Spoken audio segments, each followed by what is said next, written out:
Sales cycle बनती है आपकी एक, कि आज शुरू किया कितने दिन में पैसा आएगा। सेल्स साइकिल एक बनती है कस्टमर एक्विजिशन की। तो अपने प्रोसेस को लिखो, कितना लंबा प्रोसेस है, एस्टिमेट करो कि इसमें कितने रास्ते में हर्डल्स आएंगे, कितनी तकलीफें आएंगी, कस्टमर का पैसा मेरे जेब तक आते आते तक कितने दिन आपको चाहिए एक पेइंग कस्टमर लाने के लिए। जितना लंबा लेंथ होगा सेल्स साइकिल का, उतना उस दौरान के सारे खर्चे आपको डालने पड़ जाएंगे, क्योंकि अगर मान लो पेमेंट आते आते 90 दिन लगेंगे, तो 90 दिन में क्या खर्चे होने वाले हैं, उस एक्सपेंसेस को कैलकुलेट करो। सेल्स साइकिल समझनी जरूरी है आपको। अगर आप एक सोलोप्रेन्योर हो, स्टार्टअप शुरू कर रहे हो, क्या क्या कॉस्ट है आपकी, कई तरह की कॉस्ट होगी ना आपकी। एक आपके पास कोई अगर से मैन पावर है, उसकी सैलरी हो गई, कोई ब्रोशर आपने प्रिंट किए हैं, बांटे हैं, कोई वेबसाइट आपने बनाई है, कोई ट्रेड शो में आप गए हो, कोई एडवर्टाइजिंग करी है आपने, कोई फेसबुक ऐड लगाई है, कोई इंडस्ट्री पब्लिकेशन में गए हो आप, कोई व्हाइट पेपर, कुछ भी। जितनी लॉन्ग सेल साइकिल होगी उतना ज़्यादा पैसा लग जाएगा आपका। लेकिन अगर आपको पता है सेल साइकिल खाली शुरू में लॉन्ग है और उसके बाद पाइपलाइन बहुत बड़ी है, तो चल जाएगा, लाइफ टाइम वैल्यू है उसमें। So even after spending a lot of money, अगर कस्टमर ने नहीं खरीदा तो फिर आपके लिए खतरा है। तो ये आप सेल्स साइकिल समझे। अब सेल्स साइकिल समझ में आई, तो अब आपको डिसाइड करना है मेरी प्राइसिंग क्या होगी। तो मेरा 10वां अध्याय प्राइसिंग का। बहुत वैल्यूएबल कंटेंट है। आपका गोल ये नहीं है कि आप अपने बिल, जितने आपके बिल आपके खर्चे हैं, पूरे कर लो। आपका गोल है होना चाहिए कि जिस चीज के लिए मैं वर्दी हूं, जो मेरी वर्थ है, उसका पैसा मुझे मिले। समझो भाई, घोड़ा अगर घास से दोस्ती करेगा तो खाएगा क्या?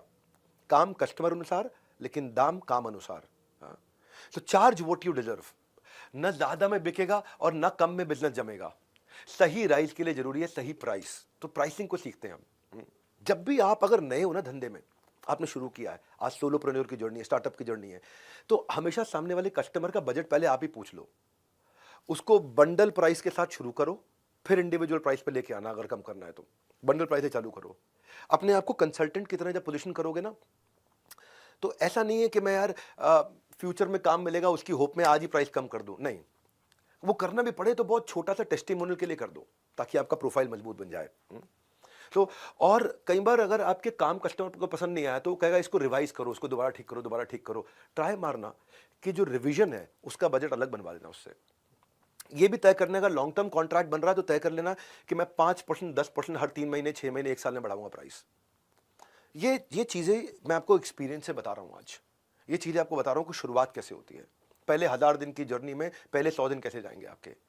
अगर ना बोलना पड़े तो कस्टमर को ना बोलना चाहिए। शुरू में सुनना सीखो, हाँ, ज्यादा बात नहीं करना।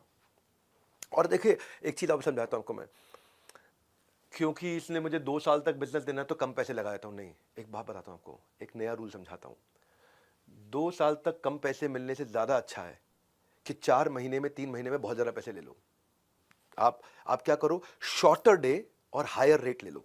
उससे क्या होगा, आज अपफ्रंट पैसा आना शुरू हो जाएगा, आपके पास कैश फ्लो अच्छे हो जाएंगे। कभी अगर दोनों में कंपेयर करना हो ना, और 4 महीने, 3 महीने का काम हो वर्सेस 1 साल का काम हो, और 3 महीने में आपको अच्छा पैसा मिल जाए, और बहुत कम करके 1 साल में बांट बांट के टुकड़ों में लेने से अच्छा है कि शुरुआत में कैश फ्लो कैसे मेरे मजबूत रहेंगे। आज अगर अपफ्रंट पैसा आ गया, मैं मजबूत हो जाऊंगा, मैं कॉन्फिडेंट हो जाऊंगा बिजनेस करने के लिए। पहले 100 दिन में पैसा और कस्टमर, 2 चीजें चाहिए होती हैं आपको। तो आप वैल्यू बेस्ड प्राइसिंग कैसे होती है वो आपको समझाता हूं। अपने फी स्ट्रक्चर को प्लान करो। कभी आप पर आवर भी कैलकुलेट करना चलेगा आपकी इंडस्ट्री में, या पर डे चलेगा, या पर यूनिट चलेगा, हाँ, जो आउटपुट दे रहे हो आप, या प्रोजेक्ट कंप्लीट करने पे चलेगा पैसा, या मिनिमम अमाउंट के साथ भी चलेगा, एमजी ले लिया आपने उससे, या परसेंटेज ऑफ प्रॉफिट चलेगा कि मैंने उसका धंधा बढ़ा दिया, उसके प्रॉफिट में परसेंटेज ले लूं। तो आप अपने जो फी स्ट्रक्चर को कैलकुलेट करोगे, शुरुआत में समझ में नहीं आता मैं कौन सा करूं, तो बिलेबल टाइम देख लो, हाँ, या फिर ओवरहेड एक्सपेंसेस और अपने प्रॉफिट मार्जिन को कंसीडर करो। पर हमेशा अपना लोएस्ट प्राइस दिमाग में क्लियर रख के जाना कि इसके नीचे नहीं जाऊंगा, हाँ, ये मेरा लोएस्ट प्राइस है। अपने बेंचमार्क, अपने रेट इंडस्ट्री में पकड़ के अपने लोएस्ट प्राइस को पकड़ के चलो। तो इसके लिए आपको कई बार अपनी न्यूमेरिकल वर्थ कैलकुलेट करनी आनी चाहिए, वो भी आपको समझाता हूं मैं। न्यूमेरिकल वर्थ कैलकुलेट करने से पहले अपनी कॉस्टिंग अंदर एक यूनिट की कितनी पड़ रही है, और बाजार में मेरे अगेंस्ट ऑप्शंस क्या अवेलेबल है, इनको पकड़ के चलना है आपको। अगर आप इनोवेटर हैं कोई, और कोई आप ऐसी चीज ले आए हैं जो बाजार में अवेलेबल नहीं है, और आप जल्दी शुरू में ले आए हैं, तो इस समय पूरा प्राइस चार्ज करो। बाद में प्राइस, जब और लोग बाजार में उतर जाएंगे तब प्राइस कम करो। इसके लिए ये पता है, या फिर दूसरी तरफ होता है बैरियर प्राइसिंग, प्राइस इतना कम कर दूं कि मेरा कॉम्पिटिटर ही ना घुस पाए। लेकिन इसमें थोड़ा खतरा भी रहता है, हाँ, प्राइस इतना कर दूं कि कोई और सप्लायर ही ना घुस पाए। इसमें एक मिल्किंग स्किमिंग होता है कि मैंने बढ़िया प्रोडक्ट एस्टैब्लिश कर लिया है, तो और अभी किसी के पास नहीं है, तो मैं इससे मैक्सिमम कमाते जाऊं, कमाते जाऊं, कमाते जाऊं, लेकिन जब कॉम्पिटिटर आएगा तब तक मैं अच्छा कमा के निकल जाऊंगा। फिर एक होता है पेनिट्रेशन प्राइसिंग। ये क्या है, मेरे को अब इस मार्केट में मेरा प्रोडक्ट एस्टैब्लिश करना है, बढ़िया अभी तक मेरे को रिजल्ट मिल गए, अब मैं ब्रेक इवन प्राइसिंग से पूरी मार्केट एक बार कैप्चर कर जाऊंगा, कि मैं एग्रेसिव मार्केटिंग करूंगा ब्रेक इवन प्राइसिंग के साथ में, कि मैं अभी कमाऊंगा नहीं, बस मुझे कस्टमर जोड़ने हैं अपने साथ में। पर एक खतरनाक भी होता है, उसको बोलते हैं दूसरी तरफ लॉस लीडिंग। लॉस लीडिंग क्या है कि मैं कॉस्ट जो आ रही है उससे भी कम प्राइस करूंगा, है ना।